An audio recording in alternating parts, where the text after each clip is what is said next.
Hoy vamos a hablar de 2 Corintios 4, a lo mejor solamente de los primeros versículos.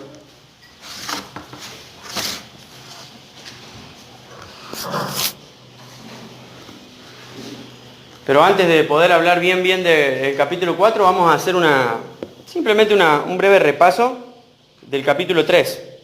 El capítulo 4 y el capítulo 3 son bastante cortitos y están muy conectados el uno con el otro. Así que vamos a 2 Corintios, capítulo 3. Vamos, versículo 1. Dice Pablo: ¿otra vez comenzamos a elogiarnos a nosotros mismos? ¿Acaso somos como otros que necesitan llevarles cartas de recomendación o que les piden que se escriban tales cartas en nombre de ellos? Por supuesto que no. La única carta de recomendación que necesitamos son ustedes mismos. Sus vidas son una carta escrita en nuestro corazón. Todos pueden leerla y reconocer el buen trabajo que hicimos entre ustedes. Es evidente que son una carta de Cristo que muestra el resultado de nuestro ministerio entre ustedes. Esta carta no está escrita con pluma y tinta, sino con el Espíritu del Dios viviente. No está tallada en las tablas de piedra, sino en corazones humanos. Estamos seguros que de todo esto, debido a la gran confianza que tenemos en Dios por medio de Cristo. No es que pensamos que estamos capacitados para hacer algo por nuestra propia cuenta. Nuestra aptitud proviene de Dios. Él nos capacitó para que seamos ministros de su nuevo pacto. Este no es un pacto de leyes escritas, sino del Espíritu. El antiguo pacto escrito termina en muerte, pero de acuerdo con el nuevo pacto, el Espíritu da vida. ¿Qué pasaba? ¿Qué estaba pasando? ¿Qué estaba surgiendo en Corinto? Había gente que estaba tratando de alguna manera quitar la autoridad de Pablo.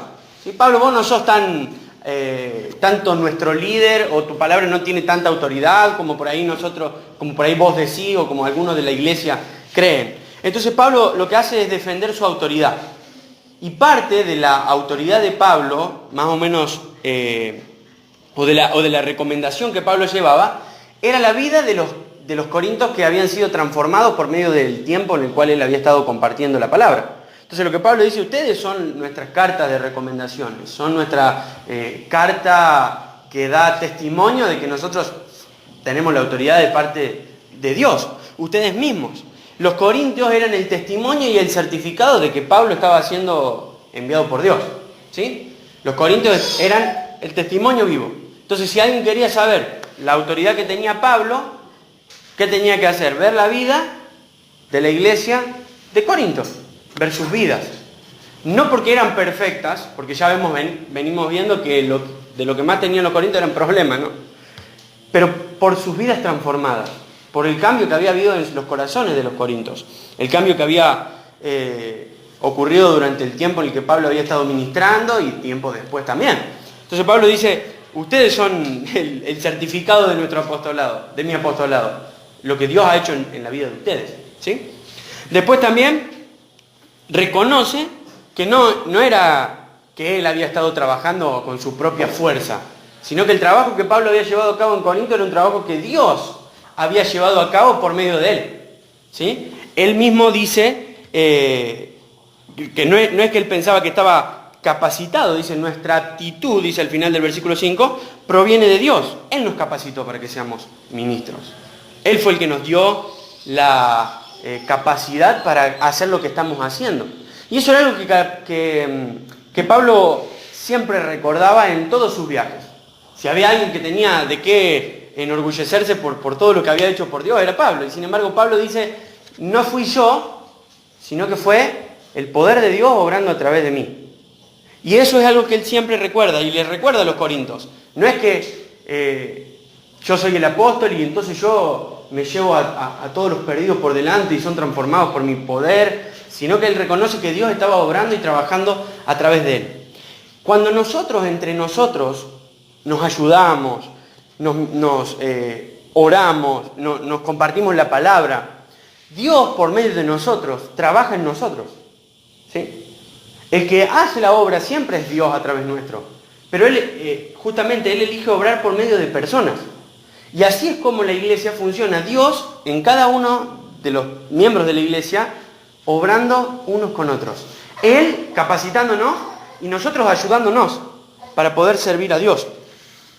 Después dice en el versículo 7, el camino antiguo con leyes grabadas en piedra conducía a la muerte. Porque Pablo dice que él es ministro de un nuevo pacto. Y acá nos metemos en el tema que Pablo desarrolla al final del capítulo 3. Este camino antiguo, este antiguo pacto, con leyes grabadas en piedra, conducía a la muerte, aunque comenzó con tanta gloria que el pueblo de Israel no podía mirar la cara de Moisés, pues su rostro brillaba con la gloria de Dios, aun cuando el brillo ya estaba desvaneciéndose. ¿No deberíamos esperar mayor gloria dentro del nuevo camino, ahora que el Espíritu Santo da vida? Si el antiguo camino, que trae condenación, era glorioso, ¿cuánto más glorioso es el nuevo camino que nos hace justos ante Dios? De hecho, aquella primera gloria no era para nada gloriosa comparada con la gloria sobreabundante del nuevo camino. Así que si el antiguo camino, que ha sido reemplazado, era glorioso, cuánto más glorioso es el nuevo, que permanece para siempre. Ya que este nuevo camino nos da tal confianza, podemos ser muy valientes. Presten atención a ese versículo que es clave. Ya que este nuevo camino, este nuevo pacto nos da, ¿qué? Confianza, podemos ser valientes. Lo que Pablo entendía es que él era un servidor de parte de Dios de este nuevo pacto. Y este nuevo pacto le brindaba a Pablo una confianza que excedía o que superaba cualquier confianza humana y que le permitía a Pablo ser valiente. Cuando nosotros estamos seguros y confiados en algo, podemos ser valientes. ¿Sí? Cuando nosotros estamos desconfiados, inseguros, lo que menos podemos mostrarnos es como valientes. ¿Sí? Y si hay algo que resalta la vida de Pablo es valentía. Lo vemos enfrentando situaciones de cárcel, de apedreamiento. A veces estaba solo en una ciudad, como en la ciudad de Atenas, frente a una multitud muy grande de personas, y estaba solo ahí. Y vemos que una característica de Pablo era la valentía. Y cuando nosotros estudiamos la vida de Pablo en el libro de Hechos, una de las cosas que por ahí te dan ganas de decir, ¿cómo me gustaría ser valiente como Pablo? Valiente, una persona que no le tiene miedo al futuro, a las consecuencias que podría llegarle a pasar por él predicar el Evangelio. Valentía era algo que lo caracterizaba a Pablo. No le tenía miedo a la cárcel, no le tenía miedo a la muerte, no le tenía miedo a un naufragio, no le tenía miedo a las piedras, no le tenía miedo al azote. Él estaba, de alguna manera, siempre listo y capacitado por Dios para ser una persona valiente. Y dice Pablo que este nuevo pacto que Dios le había dado, lo hacía a él valiente. ¿Sí? Entonces, él empieza a hacer un contraste entre lo que era el antiguo pacto y el nuevo pacto. ¿Qué era el antiguo pacto? ¿Quién se acuerda algo a qué nos estamos refiriendo cuando decimos antiguo pacto? Bien, sí. Todo lo que Dios le había dado a Israel a través de Moisés. Moisés era como el mediador, era como el que se ponía entre Dios y el pueblo de Israel. Y este pacto, esta relación entre Dios y el pueblo de Israel, estaba basada en leyes escritas en piedra. 613 mandamientos que el pueblo tenía que cumplir. Y la Biblia decía, maldito todo el que no guarde todas estas cosas para hacerlas. Entonces después en el Nuevo Testamento aprendemos que lo que Dios quería hacer a través de este antiguo pacto era revelarle al hombre la maldad de su corazón. Es como este salón, cuando ustedes vienen, ustedes pueden ver el piso y lo ven un poco sucio, pero está más sucio de lo que ustedes creen. Y cuando nosotros empezamos a barrer, ¿qué pasa con la tierra? ¿Se va? ¿O no se va? No, se levanta. Y si abrimos las ventanas y entra la luz, la podemos ver con claridad. ¿Sí? Había un escritor que decía que el antiguo pacto era como esto. Era como barrer en nuestras vidas para que en realidad no se vaya la tierra, sino que se vea, sea evidenciada. ¿Sí? Porque yo no conocía, dice Pablo, que había que adulterar hasta que vi el mandamiento que decía, no adulterarás, por ejemplo. Entonces, lo que hizo el antiguo pacto es funcionar como un puente para llevarnos a este nuevo camino, que Pablo dice en esta traducción, siempre lo vemos como nuevo camino, ¿sí? Nuevo pacto, nuevo camino. Era mostrarle al hombre la incapacidad que tenía para llegar a Dios, la incapacidad que tenía para poder ganarse la salvación, para poder llegar al cielo. Hoy en día nosotros lo podemos conocer prácticamente como el catolicismo romano, por ejemplo, o como el típico judaísmo, de que vos tenés que hacer ciertas cosas para irte al cielo. Y ojo, porque nosotros podemos ser tentados a pensar de esta forma, que si yo hago buenas cosas, que si yo vengo a la iglesia, que si yo me porto bien, que si yo leo a veces la Biblia, y sumando estas cosas yo puedo llegar al cielo. Y eso no tiene nada que ver con la salvación, nada. De hecho, es lo más parecido al antiguo pacto. Lo más parecido. Entonces, Pablo es el ministro, el servidor de este nuevo mensaje que nosotros tenemos por medio de Jesucristo. ¿Sí? Pero sigue, y ya voy terminando con este rápido repaso del capítulo 3. Dice el versículo 13 que no somos como Moisés, quien se cubría la cara con un velo para que el pueblo de Israel no pudiera ver la gloria, aun cuando esa gloria estaba destinada a desvanecerse. Pero la mente de ellos se endureció. Presten atención porque acá Pablo parece como que cambia un poco de enfoque y empieza a hablar de la gente que le escuchaba. Primero a Moisés y luego a él. La gente que le escuchaba. A partir del versículo 14 empezamos a ver un poco cuál era la realidad de los judíos desde el principio de la fundación de este nuevo pacto. Dice el 14. La mente de ellos se endureció y hasta el día de hoy, cada vez que se lee el antiguo pacto, el mismo velo les cubre la mente para que no puedan entender la verdad. Este velo puede quitarse solamente al creer en Cristo. Efectivamente, incluso hoy en día, cuando leen los escritos de Moisés, tienen el corazón cubierto con ese velo y no comprenden. ¿Qué está describiendo Pablo ahí rápido? El estado de las personas sin Dios. El estado de los judíos, que decía que tenían como un velo, dice el versículo 14, una mente endurecida, un velo que cubre ¿qué? Su mente. Y esa mente está cubierta. Y como esa mente está cubierta, ellos no pueden entender este nuevo camino que Dios ideó. ¿Sí? ¿Vamos hasta ahí? Las personas tienen un velo en su corazón, una mente endurecida. Pablo específicamente acá está hablando de los judíos, pero el versículo el 15, Pablo quiere dejar en claro que no está hablando solamente de gente del pasado. Bueno, este era un problema del pasado. ¿Qué dice el 15? Incluso hoy en día. Cuando la gente lee Moisés, no entiende de que eso es algo que ya se abolió, que ya no está más. Y miren, no podemos entender la dimensión de toda esta lucha que hubo, porque fue muy fuerte lo que se vivió en esa época. Pero se tiene que formar, ¿se acuerdan en Hechos 15? Un concilio, porque la gente pensaba que vos para ser cristiano primero tenías que hacerte judío, si eras gentil, por ejemplo. Tenías que ser gentil, después judío y después cristiano. Y tenías que aferrarte a los mandamientos que Dios estableció en el Antiguo Testamento.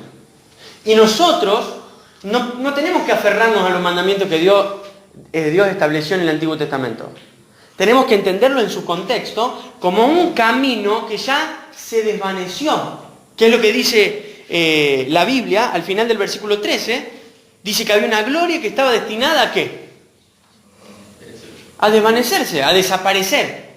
A veces la gente, cristianos, incluso cristianos, leen el Antiguo Testamento y el Nuevo Pacto como si no se hubiese desvanecido.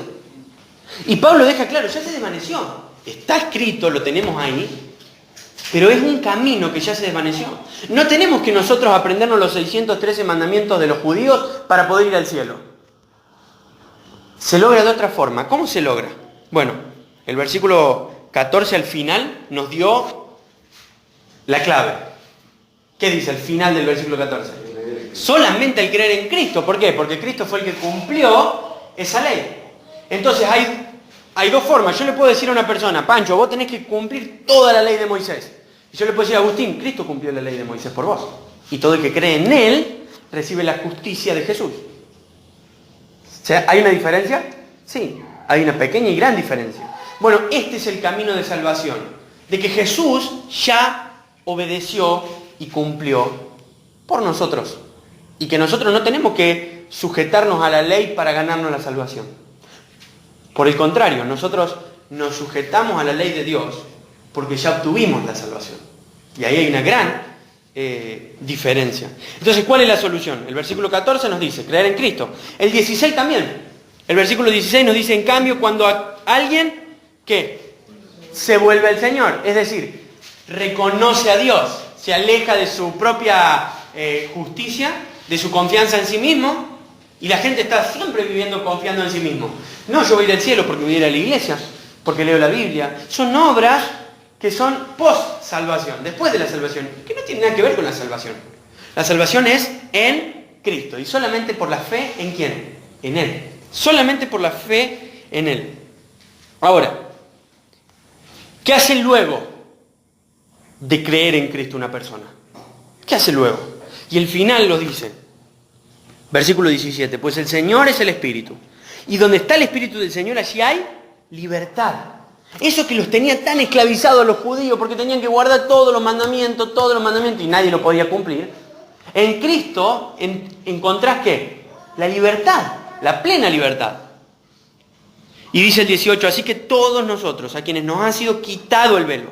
Punto número 1, podemos ver. Eso significa podemos conocer, podemos comprender. Eso es lo primero que hace un cristiano, un verdadero hijo de Dios. Empieza a conocer a Dios, empieza a ver a Dios. Lo segundo que hace es, podemos reflejar la gloria del Señor, porque lo damos a conocer. Porque la salvación no es solamente para vos. Y listo, podés ir a tu casa, ya sos salvo. No, es una salvación que se te da, es una transformación que ocurre en tu vida para que vos puedas dar a conocer a Dios. Podemos ver, sí, pero también podemos y debemos, ¿qué? Reflejar, mostrarlo. Y por último, el Señor, quien es el Espíritu, nos hace más y más parecidos a Él a medida que somos transformados a su gloriosa imagen. Y por último, somos transformados a la imagen de Jesús. De eso se trata el cristianismo. Una vez que entramos en este nuevo camino. Cuando nosotros comprendemos de que la salvación descansa solo en Jesús, y de que no descansa en todo lo que yo pueda hacer o todas las cargas que yo me pueda imponer, sino que entiendo de que Jesús fue aquel obediente. Como hablamos el jueves, Jesús fue el que venció la tentación cuando nadie la pudo vencer. Jesús fue el perfecto cuando nadie lo pudo hacer. Jesús fue el justo cuando nadie lo pudo hacer. Jesús venció. Cuando entendemos que Él venció y que esa victoria nos la regala a nosotros, empezamos a caminar en una relación con Dios. Somos hijos de Él, adoptados por Él, transformados por Él. Y empezamos a hacer esto, empezamos a conocer a Dios, empezamos a reflejar a Dios y empezamos a ser ¿qué? Transformados por Él, a su misma imagen. Es un mini resumen de nuestro cristianismo. Conocemos, damos a conocer y nosotros mismos somos transformados. Y nosotros tenemos que saber, todos los que hoy estamos acá, que cuando empezamos a caminar con Dios, y empezamos a formar parte de un ministerio, a trabajar en la iglesia, a trabajar con otras personas, lo primero que empiezan a venir son dificultades. Lógicamente. ¿Dificultades por qué? Porque el mundo está en contra de Dios. ¿Dificultades porque yo tengo un cuerpo pecaminoso y me mando mis mocos? ¿Dificultades porque el otro también tiene un cuerpo pecaminoso y tengo que trabajar con alguien que lo tiene? ¿Dificultades porque hay problemas por todos lados? Porque la tentación está a la puerta y cedemos muchas veces ante ella. Hay dificultades y eso es lo que hoy tenemos que comprender. Vieron que el versículo que mencioné, el 3.12, dice, ya que este nuevo camino nos da tal confianza, podemos ser muy valientes. De eso se trata hoy. Entender de que Dios nos ha dado lo necesario en su palabra para que comprendamos la verdad que Él nos ha dejado, para que caminemos en valentía y en firmeza. Porque el versículo 1 del capítulo 4 empieza así, por lo tanto, ya que Dios en su misericordia nos ha dado este nuevo camino, nunca nos damos por vencidos.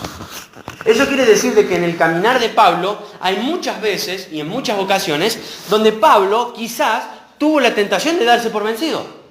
¿Qué opinan de esto? De esto que acabo de decir. ¿Creen que es verdad? ¿Habrá habido alguna situación en la que Pablo, se le habrá cruzado por la cabeza tirar la toalla? Humanamente.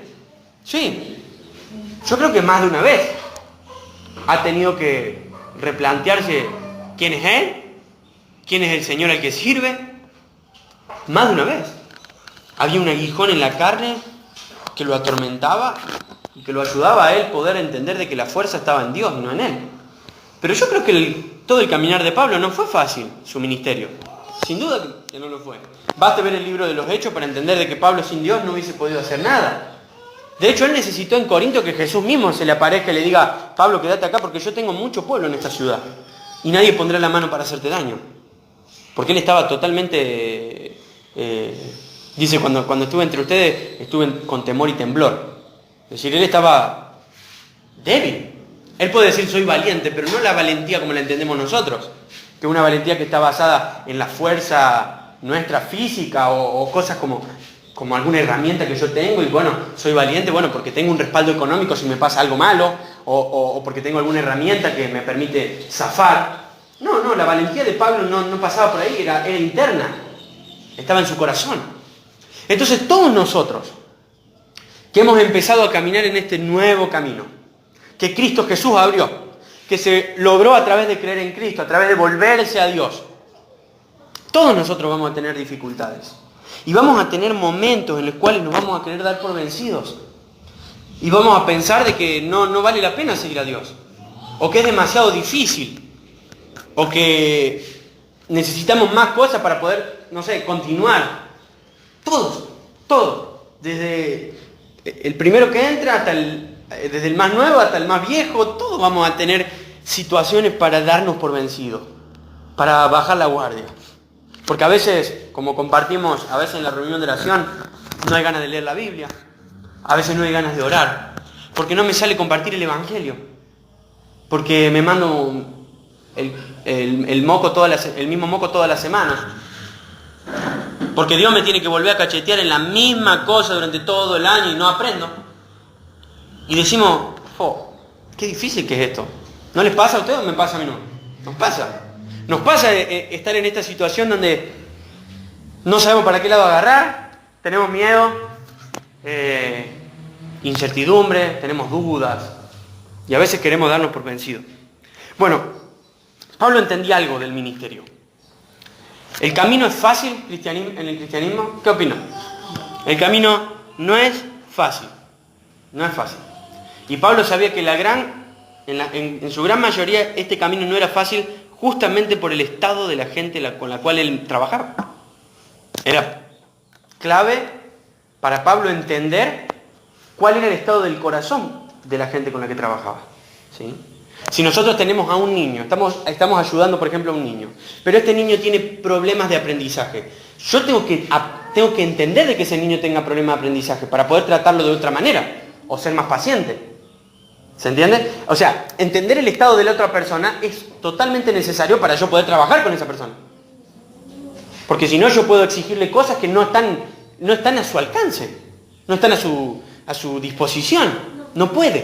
¿Por qué? Porque tiene a lo mejor alguna discapacidad, le falta algo no puede.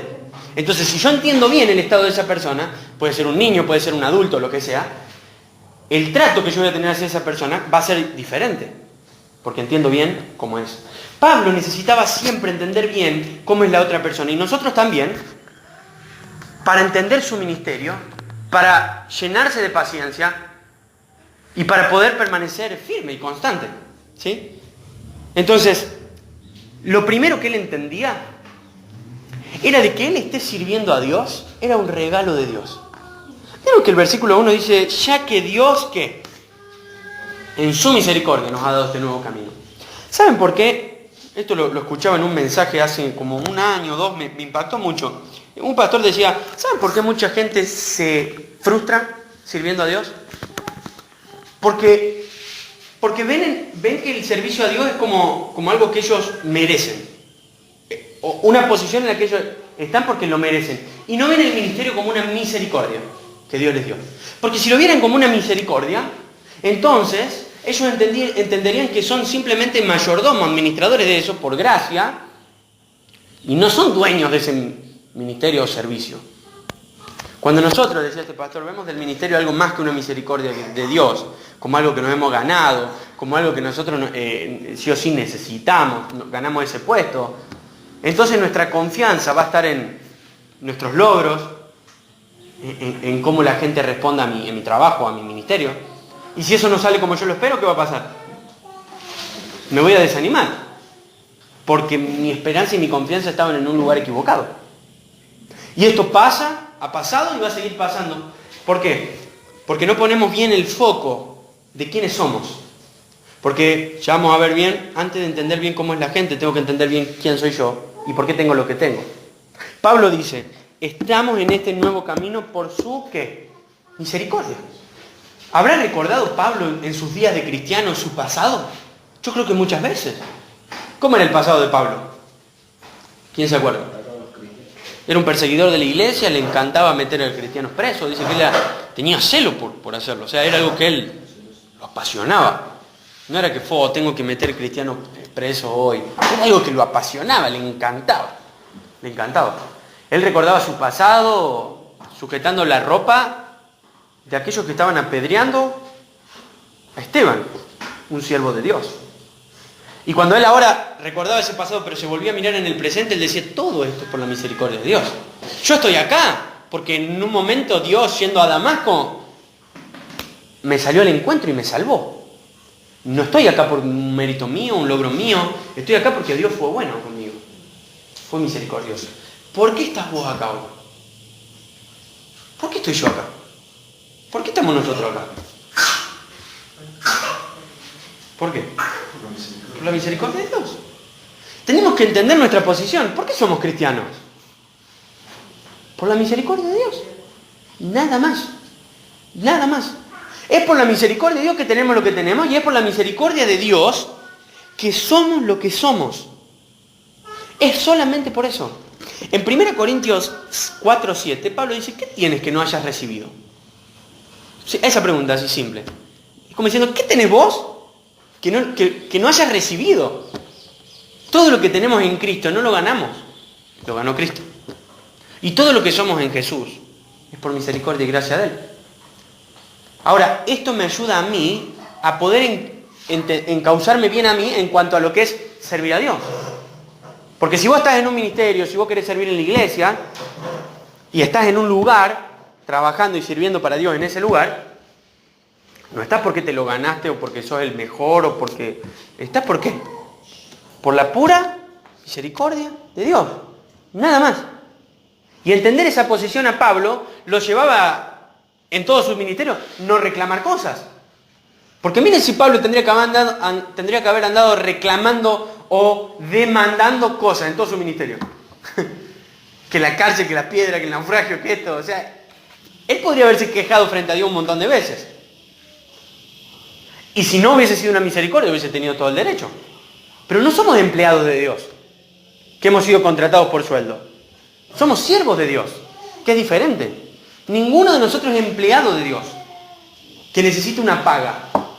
No, somos siervos de Dios. Y como Pablo entendía de que todo lo que él hacía por Dios era un regalo que Dios le había dado, ¿qué dice al final del versículo 1? Nunca nos damos por vencidos. Ouk en kakoume, en griego. Me acuerdo cuando hace como un año lo estudiaba y era, no nos desanimamos, no bajamos los brazos. Eso se refiere la palabra. Y otra traducción es, nada puede derrotarnos. Nada puede derrotarnos. Y de eso se trata este capítulo 4. De que nada lo puede derrotar.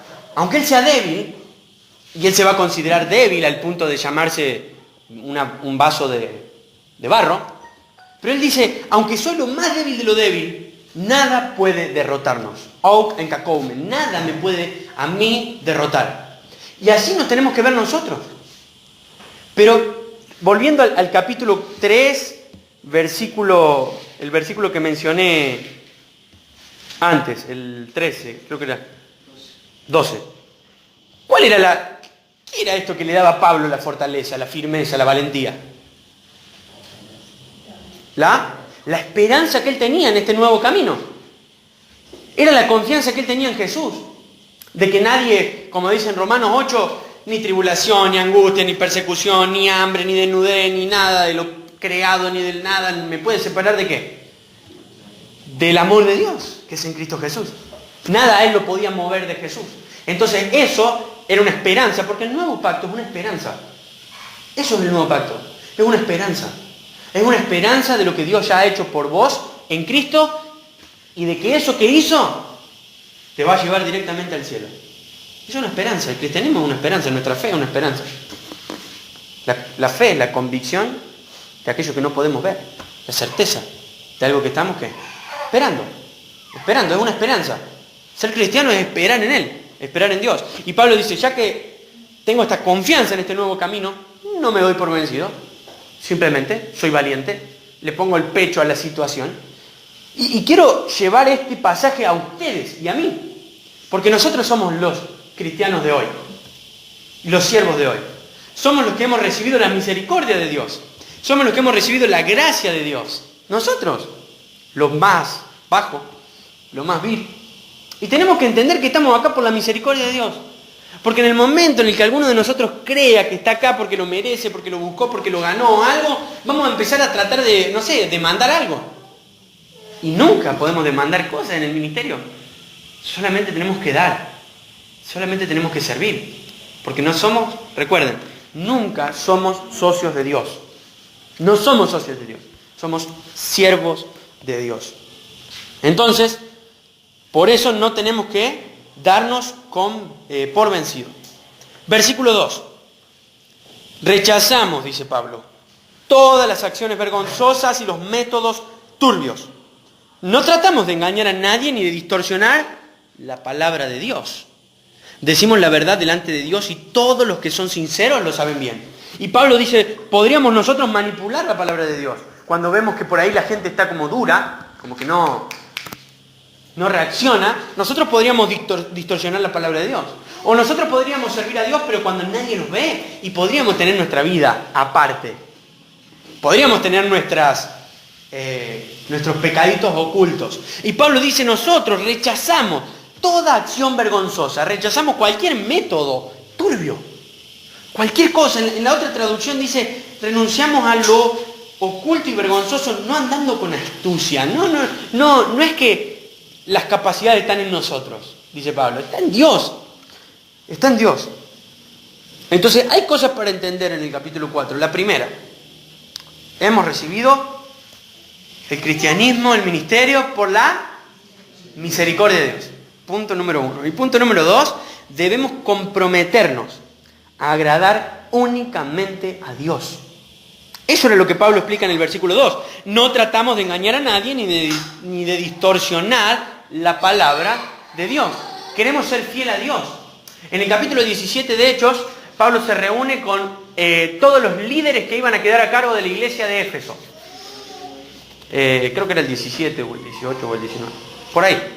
Bueno, Pablo se reúne con esta gente que iba a quedar a cargo de la iglesia de Éfeso. Y él le dice en un momento, yo no he rechazado anunciarles todo el consejo de Dios. Completo. Ahora ustedes deben hacer lo mismo. Y Pablo era una persona que abiertamente explicaba toda la palabra de Dios, todo el consejo de Dios. Y cosas que quizá a los corintios le iban a molestar, Pablo las tenía que decir, las tenía que confrontar, las tenía que marcar, porque su principal tarea era agradar ¿a quién? A Dios. El versículo 17 del capítulo 2 dice que él con sinceridad habla como de parte de Dios y como delante de Dios. Es decir, que cuando Pablo hablaba, él veía a Dios en el primer banco. Él veía a Dios sentado en el primer banco y su intención era agradarle a Dios. Porque él sabía que agradándole a Dios estaba trabajando en el corazón de todas las personas que lo estaban escuchando. Entonces, lo primero, nosotros hemos recibido este cristianismo, este ministerio, este trabajo, este servicio, por pura misericordia de Dios. No es nuestro, es un regalo de Dios. Y ¿sabes lo que es bueno también entender? Es que si te lo dio Dios con misericordia, te lo puede sacar cuando quiera y dárselo a otra persona. Puede hacer lo que Él quiera porque es suyo. Puede hacer lo que Él quiera porque es suyo. Es de Él, solamente de Él. Y lo segundo es que nuestro compromiso es agradar únicamente a Dios. Y esto es una tentación que tenemos siempre de querer distorsionar la palabra de Dios, distorsionar nuestras propias palabras y actuar de forma, como Pablo dice, vergonzosa. Y a veces, tristemente, utilizar métodos turbios. Gálatas 1:10, Pablo dice, si yo tratar de agradar a la gente, no puedo ser siervo de Cristo. Entonces, lo que tenemos que comprometernos también es agradar únicamente a Dios. Vivir delante de Él, delante del rostro de Dios. Un pastor que falleció hace poco, él estaba apasionado por esto, de vivir delante del rostro de Dios. Él decía, coram Deo, bajo la mirada y el rostro de Dios, bajo la presencia de Dios. Así tenemos que vivir nosotros, siempre bajo el rostro de Dios, no tratando de agradar a la gente, sino principalmente tratando de agradar a Dios. Y Pablo resume esto como su ministerio. Dice, decimos la verdad delante de Dios y todos los que son sinceros lo saben bien. Pero ahora en el versículo 3, como que sigue un tema, hablando de otro tema, específicamente directo con lo que son sus oyentes. Porque Pablo dice, si la buena noticia que predicamos está escondida detrás de un velo, solo está oculta de la gente que se pierde. Y acá Pablo dice, el problema cuando hay personas que no creen, no está en el que predica, está en el corazón del incrédulo, está en el corazón de la persona. Pablo dice, la buena noticia está, y usa una palabra ahí que es escondida. Y está escondida detrás de un velo, detrás de una cortina. Y este velo y esta cortina la tiene cualquier persona que no crea en Jesús. De hecho, puede haber una persona acá hoy que tenga ese mismo velo, porque no cree en Cristo. Y Pablo dice, esta noticia que estamos predicando está oculta de la gente que se pierde, la gente que se está perdiendo. No lo pueden ver, algo que está oculto, algo que no podés ver, que no podés encontrar. El versículo 4 dice, Satanás, quien es el Dios de este mundo, ha cegado la mente de los que no creen. Son incapaces de ver la gloriosa luz de la buena noticia. No entienden este mensaje acerca de la gloria de Cristo, quien es la imagen exacta de Dios. ¡Wow! ¡Wow! Pablo dice, primero tenemos que reconocer bien quiénes somos nosotros. ¿Por qué estamos sirviendo a Dios? Pablo dice, estamos por la misericordia de Dios, solamente para agradar a Dios. Pero después dice, tenemos que reconocer bien quiénes son los demás. Y los demás tienen un velo, tienen el corazón endurecido. Pero no solamente tenemos que reconocer a los demás, tenemos que reconocer que hay otra persona que está obrando en los demás. Y el jueves hablamos un poco de quién es este ser, el diablo, Satanás, el tentador, el calumniador, Lucifer. El diablo está activo hoy en la tierra. Juan 10:10 dice que él ha venido para robar, para matar, para destruir. Él quiere distorsionar la idea de Dios desde un principio. Quiere distorsionar la palabra de Dios desde un principio. Quiere provocar atajos en tu vida desde un principio. En el capítulo 4 de Mateo nosotros analizamos a fondo el jueves cada tentación y cómo cada tentación atacaba directamente contra el carácter de Dios. Y atacaba directamente para borrar el camino que Dios le había trazado a Jesús de salvación. Y el diablo hace lo mismo, buscando los deseos de la carne, los deseos de los ojos y la vanagloria de la vida. Cosas que dice 1 Juan que no proceden del Padre, sino del mundo. Y él está activo y está chocho cuando nadie reconoce su trabajo. Está feliz cuando nadie reconoce su obra. Porque qué más lindo que yo haga algo malo y todos le echen la culpa a otra persona. Y yo puedo seguir haciendo ese trabajo malo. O qué lindo cuando hago algo malo y esa persona le echa la culpa directamente a Dios. Y yo puedo seguir haciendo ese trabajo. El diablo opera y ataca así. A Jesús no lo dejó ni un segundo, porque después de la tentación, Lucas dice que se fue por un tiempo, solo por un tiempo. Y estuvo ahí, machacando la cabeza de Cristo. Ya que sos el Hijo de Dios. Gracias, Martín. Ya que sos el Hijo de Dios, ya que sos Jesús, ya que sos esto. Y a nosotros nos ataca igual.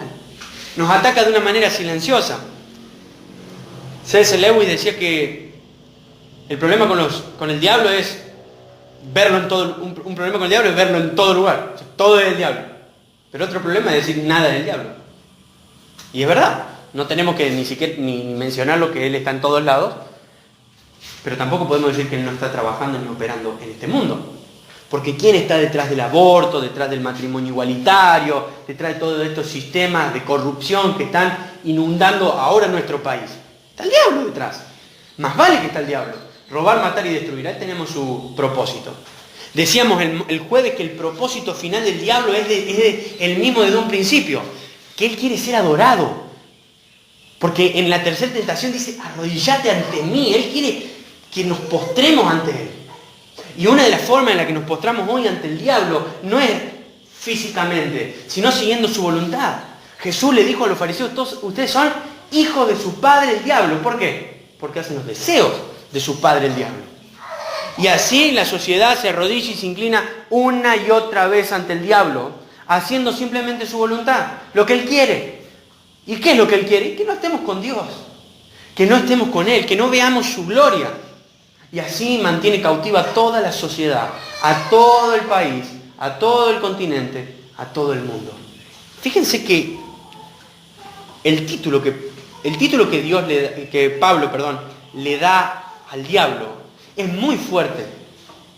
Porque él dice que él es el Dios de este mundo.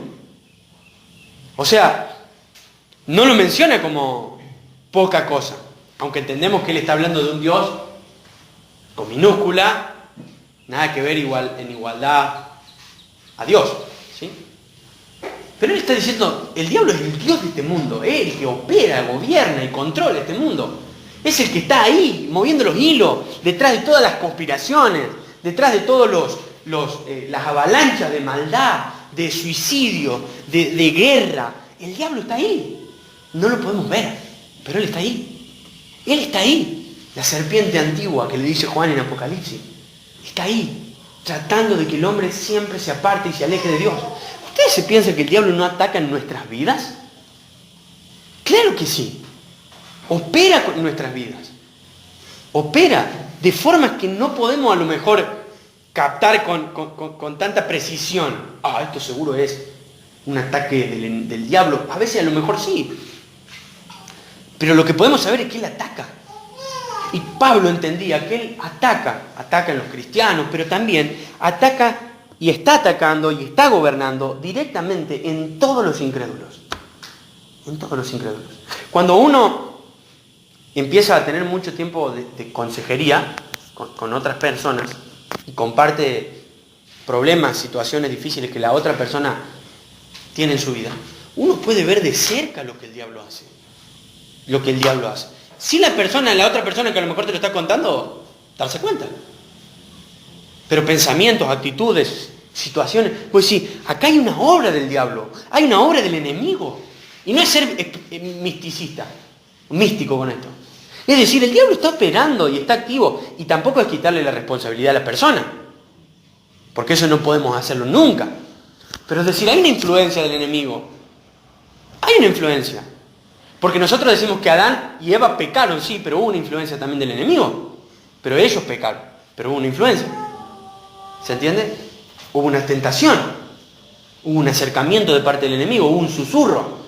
Y eso está hoy en nosotros, está en cada uno de nosotros, pero está instalado de lleno en los incrédulos. Y nosotros tenemos que entender que Pablo dijo muy bien claro que nuestra lucha no es contra carne y sangre.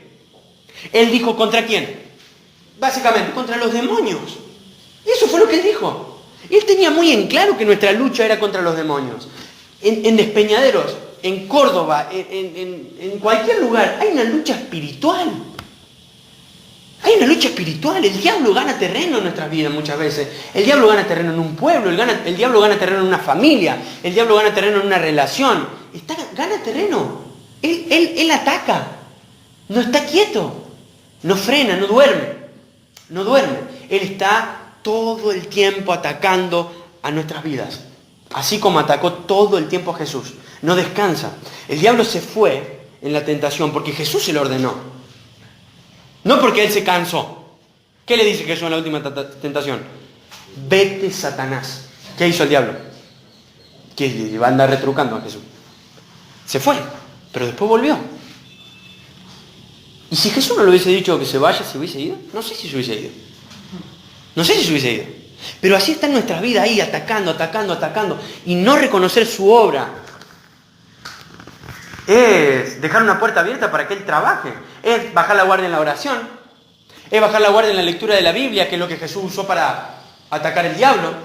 Y nosotros tenemos que entender que el diablo estaba activo y operando en la iglesia de Corinto, en la sociedad de Corinto, en la que Pablo escribe, y en la sociedad actual.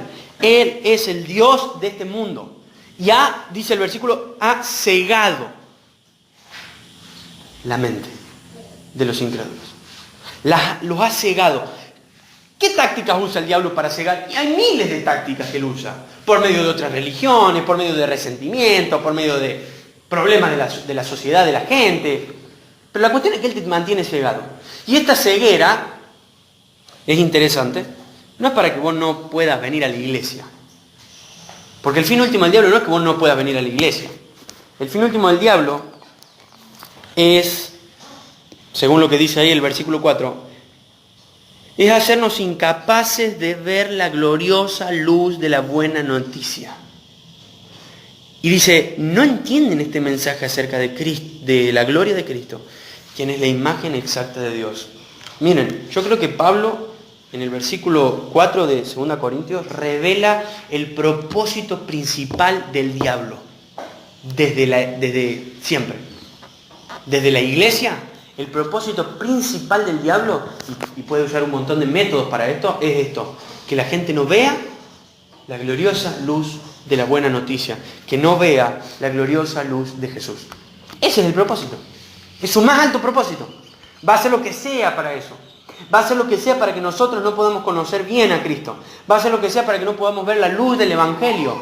Va a hacer lo que sea para que no podamos caer rendidos ante la luz del Evangelio. Esto es lo que ha pasado en los incrédulos.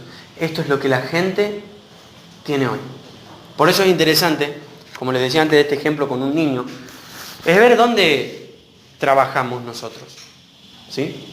Cuando nosotros estamos compartiendo el Evangelio con una persona, acá en Despeñaderos, donde sea, estamos compartiendo el Evangelio con una persona cuya mente ha sido cegada por el diablo, por su pecado, por la dureza de su corazón. Pablo en el capítulo 2, de Efesios, dice, nosotros estábamos, ¿qué? Muertos. Fíjense, vamos rápido ahí a 2 Corintios, porque Pablo menciona algo que me parece que también es clave a la hora de hablar de lo que es el ataque directo de parte del diablo. Efesios 2, perdón.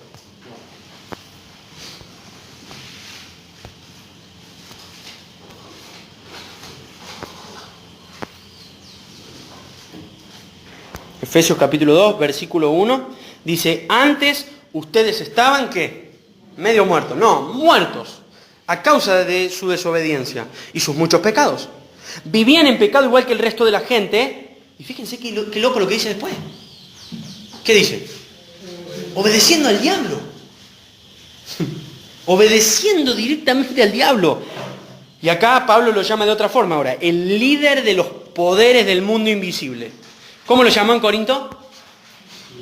El Dios de este siglo. Ahora, el líder de los poderes del mundo invisible. Y nosotros pensamos que podemos menospreciar el ataque del diablo, o que podemos hacerlo a un lado, o vivir como si él no existiera, vivir como si, bueno, nada, en realidad su ataque no es tan directo, o medio como que ya está cansado, hace tantos años que viene haciendo lo mismo.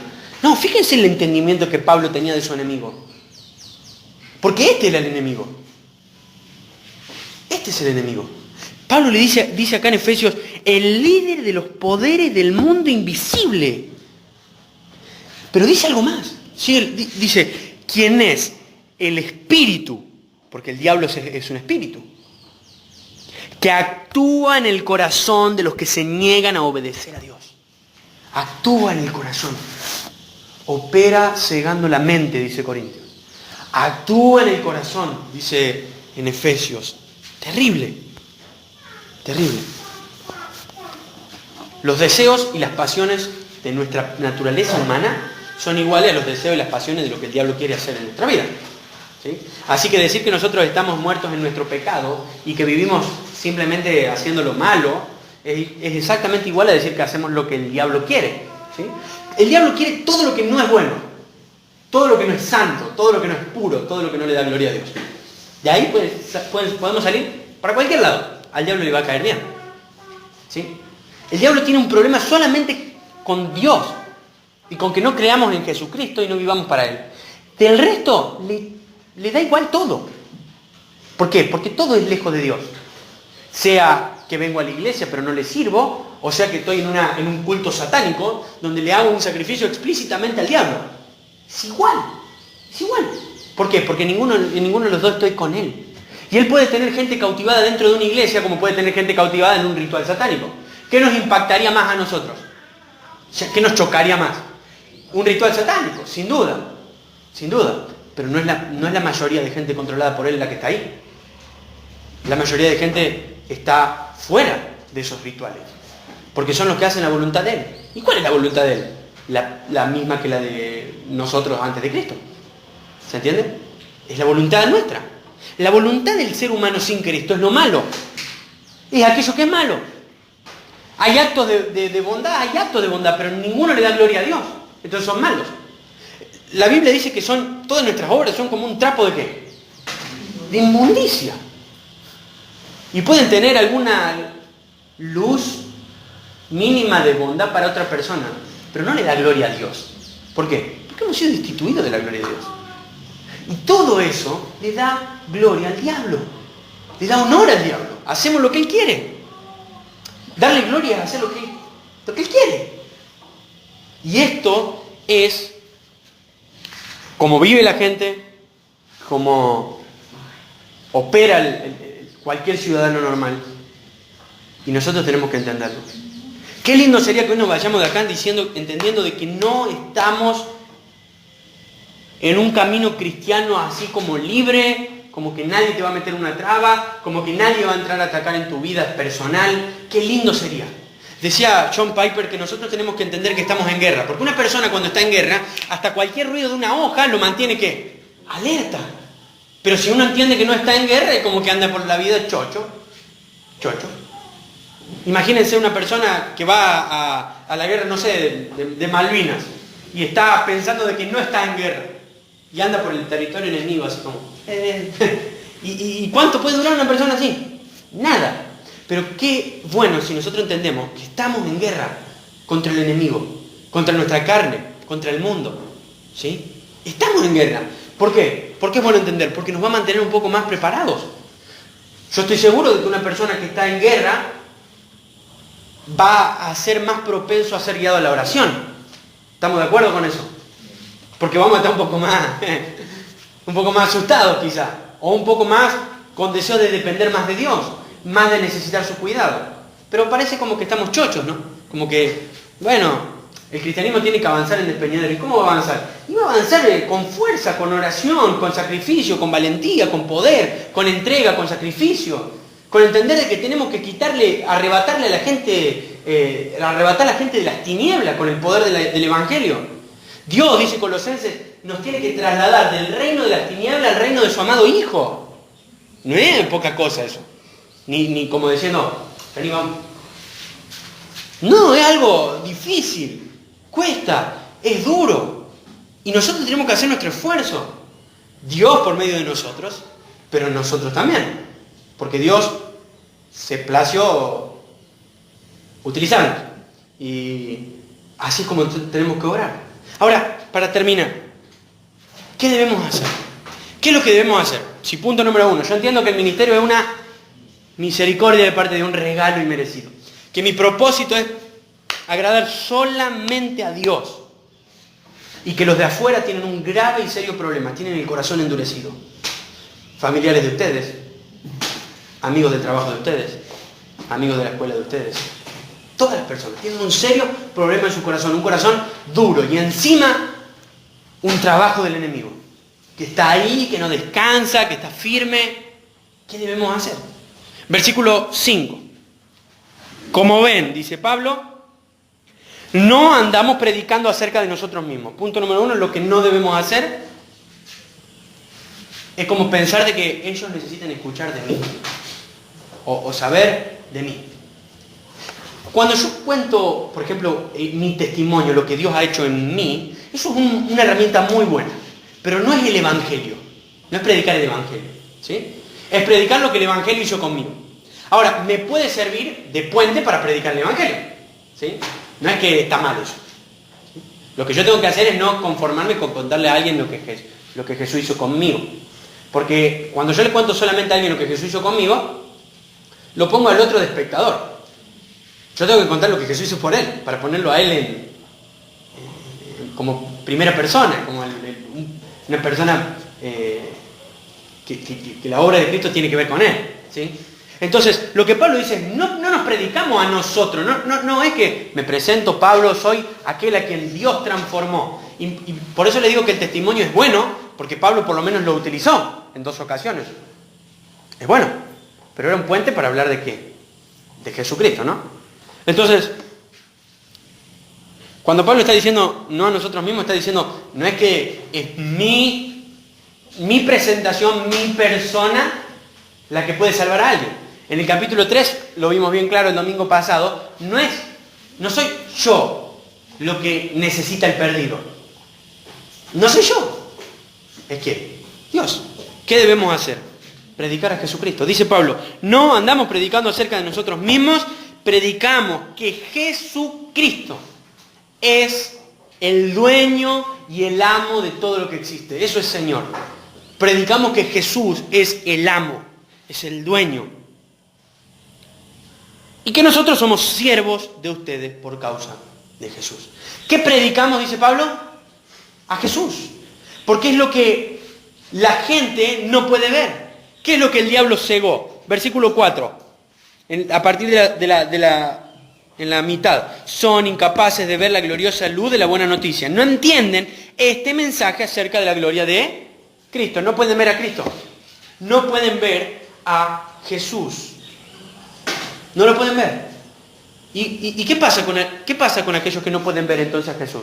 ¿Qué necesitan? Que Cristian, Checho, Nahuel, Martín, yo, Agus, Axel, vayamos y ¿qué? Le mostremos a aquel que no pueden ver. ¿Quién es? Jesús. Le mostremos a Jesús. Le hablemos de Jesús. Le compartamos de quién es Jesús. Y ustedes dicen, bueno, ¿qué va a pasar entonces cuando yo haga eso? O mejor dicho, ¿qué debemos esperar? Y dice Pablo, en uno de los versículos quizá más hermosos de toda la carta, pues Dios, quien dijo que haya luz en la oscuridad, hizo que esta luz brille en nuestro corazón para que podamos conocer la gloria de Dios que se ve en el rostro de Jesucristo. No sé si en la carta va a haber un versículo tan sublime como este. Porque Pablo se remonta directamente a Génesis 1, donde todo estaba desordenado y vacío. Y Dios dijo que sea la luz. ¿Y cuánta resistencia hubo cuando Dios dijo eso? Ninguna. Y Dios dice, sea la luz, ¿y qué pasó? Se hizo la luz. Y Pablo usa la misma imagen de Génesis para decir lo mismo que ocurrió en Génesis, que podemos decir, qué zarpado debe haber sido estar ahí. Vos lo podés ver en el corazón de una persona. Porque el mismo Dios que en Génesis dijo sea la luz, va a hacerlo en los corazones de aquellos a quienes se les predique de Jesús. Sea la luz, sea la luz, sea la luz. Vos estás acá porque un día Dios dijo sea la luz en tu corazón, cuando escuchaste de Jesucristo. Nosotros estamos acá, si creemos en Jesús, estamos acá porque Cristo Jesús, como ahora vamos a recordar, pagó por nuestros pecados. Saldó nuestra deuda, resucitó el tercer día, pero eso pasó 2000 años antes de nosotros. Pero un día, nosotros estando en la tierra, alguien nos habló acerca de Jesús. Y con la edad que hayamos tenido, Dios dijo, sea la luz en ese corazón. Y dice el versículo 6, que hizo que esa luz brille en nuestro corazón. ¿Para qué? ¿Cuál es el propósito?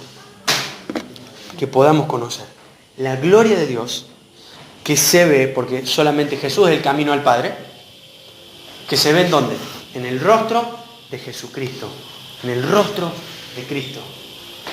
Qué increíble que es el Evangelio, lo que Dios hizo por nosotros, permitiendo que alguien hable de Jesús con nosotros y Dios trayendo vida, trayendo luz a nuestro corazón, dando vida a lo muerto y dando luz a lo que estaba todo oscuro, instalando esa luz en nuestro corazón, dejándola ahí, para que nosotros ahora podamos brillar. Mateo, en el capítulo 5, en el versículo 14, dice que nosotros somos la luz del mundo. Y esta luz tiene que estar puesta ¿en dónde? En el lugar más alto. Dice, ustedes no prenden una luz y la ponen abajo de una mesa, de un cajón, de una cama. Esta luz va al monte. ¿Para qué? Para que brille. Y para esto estamos acá. Y para eso Dios los puso a ustedes en este pueblo, para brillar, para que otras personas conozcan de Él, para que otras personas sean transformadas por lo que escuchen de ustedes, de boca de ustedes, de Jesús. ¿Va a ser fácil? Claro que no. Por eso, ¿cómo empieza el capítulo 1? El versículo 1. Y no nos damos por vencidos. Y esto lo recibimos por la misericordia de Dios. Pablo ya te está advirtiendo. ¿Sí? Tranquilo, no está todo asegurado. Es algo que Dios nos encomendó, nos regaló, nos permitió vivir, de llevar y anunciar las virtudes de aquel que nos llamó de las tinieblas a su luz. Es un regalo, es un ministerio, es una misericordia. Y tenemos el privilegio nosotros de ser aquellos que van llevando el mensaje de Cristo para que Dios diga, sea la luz, sea la luz, sea la luz, sea la luz. Y brille en nuestro corazón, resplandezca en nuestro corazón, haya vida en nuestro corazón y ahora podamos servirle, seguirle, obedecerle, amarle. De eso se trata el cristianismo. Para eso estamos acá. Estamos para dar a conocer a Cristo. Estamos para dar a conocer a Jesús. Esa es nuestra responsabilidad. ¿Somos algo importante? No. Y el último versículo que leo es el 7. Porque dice que ahora tenemos esta luz que brilla en nuestro corazón. Pero, tranquilo, nosotros mismos somos como frágiles vasijas de barro. Las tres palabras hablan de fragilidad. Frágil, una vasija, y encima de barro. Pero que contienen este gran tesoro. Esto deja bien en claro. Como diciendo, esta es la tesis final. O sea, no tengo que agregar nada. De que el poder, este gran poder, no proviene de nosotros, sino que proviene de Dios mismo. Proviene de Dios, no de nosotros mismos. Una vasija de barro es algo fácil de romper, es algo fácil de reemplazar, no tiene atractivo ni tampoco valor. Eso es una vasija de barro, algo fácil de conseguir. Así somos. Estamos en un camino, creo yo, en nuestro cristianismo, de ir comprendiendo que somos más barro de lo que creemos que somos. ¿Sí? Dice el Salmo 103 de que el Señor se acuerda de que nosotros somos polvo. El problema es que el Señor se acuerda de que nosotros somos polvo. No que nosotros nos acordamos que somos polvo. Y nosotros somos simplemente vasijas. Somos como un vaso, ni siquiera de vidrio, de barro, donde Dios ha depositado este tesoro que es Cristo, este tesoro que es el Evangelio. Colosenses dice que la gloria del Evangelio es Cristo en ustedes. Que lo más sublime de lo sublime, lo más glorioso, el misterio más oculto, revelado ahora para nosotros, dice Pablo en Colosenses, es Cristo en ustedes, la esperanza de gloria. Eso es lo más grandioso que podemos llegar a tener. Pero es lo único que vos necesitás y lo único que tenés para ofrecer y que necesitás ofrecer. Dice dijo Pedro y Juan, no tenemos ni plata ni oro. ¿Qué tenían? A Jesús, a Cristo. ¿Qué ofrecen? A Cristo. ¿Qué tenés vos? ¿Qué tenés? Tenés a Cristo. Y tenés que hacerte esa idea. Tenés a Cristo. Sos una vasija de barro. Somos una vasija de barro. Pero tenemos a Cristo. Y Él ha puesto a Cristo en nuestros corazones para que brille esa luz. El Espíritu Santo, que es el Espíritu de Cristo, ha sido puesto en nuestros corazones para que brille esa luz. Porque Mateo no dice, traten de ser la luz del mundo. Lo da por hecho, lo da por sentado. Igual que 2 Corintios, lo da por sentado. Porque todo aquel que tiene a Cristo para que Cristo brille en esa vida. ¿Y cómo va a brillar Cristo? Siendo nosotros transformados a la imagen de Cristo y dando nosotros a conocer a Cristo. Necesitamos entender este propósito que Dios ha dado por su gran misericordia. Dar a conocer a Jesús. No, pero es muy difícil, la gente está dura. Bueno, es justamente lo que Pablo trata acá. La gente no cree. Y le hablamos y no cree. Bueno, seguí hablando, porque ese mismo Dios que en Génesis dijo haya luz, es el que va a resplandecer en los corazones. Va a resplandecer en los corazones. No en todos. No en todos. Pero va a resplandecer en los corazones. Y nosotros tenemos que entender este ministerio que Dios nos ha dado. Este regalo que Dios nos ha dado. Entender quiénes somos. Entender quiénes son los demás. Y cuál es su estado. Y entender cuán grande tesoro tenemos. Qué bueno que fue Dios de no buscar lo mejor por fuera. Si no, no estaríamos acá. Por lo menos yo estoy seguro de que no estaría acá. No damos a la talla. Ningún ser humano es el recipiente perfecto para que el Evangelio habite. Ningún ser humano. Es decir, a este el Evangelio por dentro le queda de 10. Nadie. Dios mira y dice, no, nadie es suficiente para esta tarea. Ya hemos visto, ¿no? ¿Quién es suficiente para esto? Nadie. Sin embargo, así le ha placido y le ha agradado a Dios manifestarse. ¿El diablo está? Está. Pero cuando la iglesia avanza, las tinieblas no pueden contra la iglesia. Eso es lo que Jesús dijo en el preciso momento en el que inauguró y dijo el nombre iglesia. Las puertas del Hades no prevalecerán. ¿Y qué fue lo primero que dijo? La iglesia está puesta ¿para qué? Para que avance, para que ataque. Y termino con Romanos 10. De verdad, termino con Romanos 10.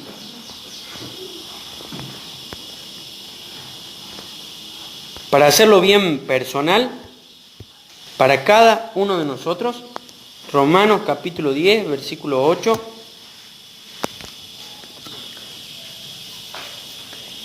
¿Todos lo tienen?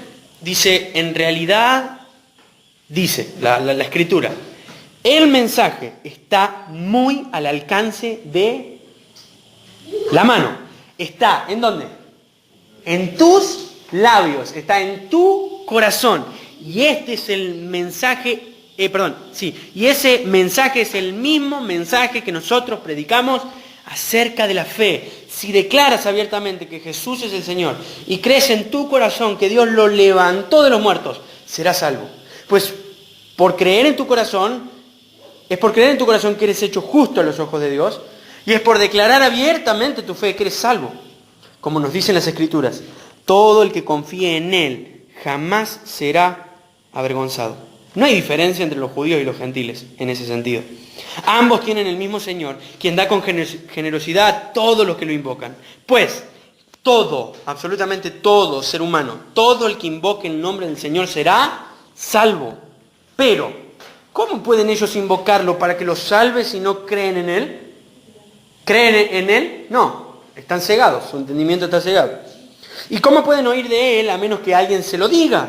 Nosotros. ¿Y cómo irá alguien a contarles sin ser enviado? Por eso la Escritura dice qué hermosos son los pies de los mensajeros que traen las buenas noticias. Qué hermosos son los pies de los que llevan ese tesoro del Evangelio. Y Dios dice, sea la luz, sea la luz. Qué hermosos son los pies de aquellos que dan a conocer a Jesús. Este es el propósito por el cual estamos. No tenemos una tarea más sagrada que la de dar a conocer a Jesús. Este es nuestro ministerio, este es nuestro regalo, es algo que hemos recibido por la misericordia de Dios y Dios nos pide que no lo enterremos, Dios nos pide que lo compartamos y tenemos que vivir para compartir esto, porque Dios quiere seguir haciendo luz en cada corazón. Pero ¿cómo irán si no hay quien les predique? ¿Cómo irán si no hay quien les predique? Dios quiere seguir utilizándonos a todos nosotros. El mensaje está cerca, está en tu mano, está está en tu boca y ya está en tu corazón. Y ese es el mensaje que tenés que compartir. Dios quiera que pueda salvar Él a mucha gente por medio de todos los que estamos acá.